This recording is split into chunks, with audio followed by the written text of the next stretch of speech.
যে মশলা দিয়ে দিচ্ছে এখন। এই যে আরেকটু মনে হয় লাগবে মা, লাগবে না? বেশি মশলা দেবে না? এই যে যেই মশলাটা মা গুঁড়ো করেছে এই যে উপর থেকে দিয়েছে মশলা, এইবার দিয়ে দিচ্ছে।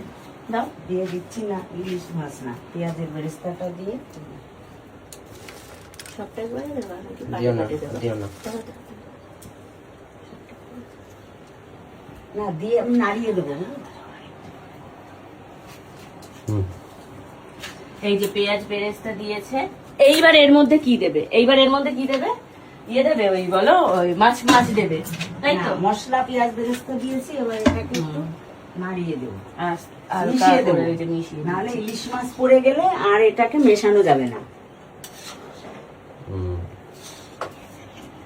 এবার কি যাচ্ছে? এই যে আবার ইলিশ মাছগুলো সাজিয়ে দিয়েছে, ওই দেখো সাজিয়ে দিয়েছে। দাও বাকিগুলো সাজিয়ে এই দাও। যে বাকি যেগুলো আছে সেগুলো এই যে এর ভিতরে আমি সাজিয়ে দিলাম। সুন্দর করে আগে নাড়িয়ে নিতে হবে সব পেঁয়াজটা। কমপ্লিট করে নিতে হবে, নিয়ে মাছগুলোকে দিয়ে এটাকে একদম চাপা ঢাকা দিয়ে রেখে দিতে হবে। কারণ এই মাছটা দেওয়ার পর আর নাড়াচাড়া করা যাবে না। নাড়াচাড়া করলেই তোমার মাছগুলো ভেঙে যাবে, ওই জন্য